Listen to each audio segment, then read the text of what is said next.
আমাদের বাঙালির গর্ব বিশ্বকবি রবীন্দ্রনাথ ঠাকুরের জন্মস্থান দেখার ইচ্ছে প্রত্যেকটা বাঙালিরই আছে মোটামুটি। আজ তোমাদের সেটাই দেখাবো। তবে তার আগে যাওয়ার পথটা বলে রাখি, যদি বাইক নিয়ে যেতে চাও তাহলে উল্টোডাঙ্গা থেকে কাকনগাছি হয়েও যেতে পারো, আবার ট্রেনে করে শিয়ালদায় নেমে বাসে করেও যেতে পারো। জোড়াসাঁকোর ঠাকুরবাড়ি কলকাতার জোড়াসাঁকোতেই অবস্থিত, সেটা তোমরা সবাই জানো। ঠাকুর পরিবারের প্রাচীন বাড়ি হলো এটি। বর্তমানে এটি রবীন্দ্রভারতী বিশ্ববিদ্যালয়ের প্রাঙ্গণ হিসেবেই ব্যবহার করা হয়। 1784 খ্রিস্টাব্দে নীলমণি ঠাকুর এই বাড়ি নির্মাণ করেন এবং এখানেই আমাদের বিশ্বকবির জন্ম এবং মৃত্যু। এটি হলো ঠাকুরবাড়ির ভেতরের দৃশ্য, যেখানে সুন্দর গান চালানো। সব থেকে বড় কথা, যেমনটা আমরা ছোটবেলায় ছবিতে দেখেছি প্রায় হুবহু তেমনই আছে ঠাকুর পরিবারের পৈতৃক বাড়ি।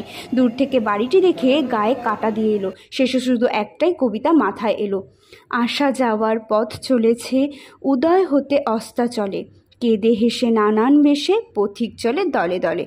এমন ভিডিওর জন্য সাবস্ক্রাইব করো।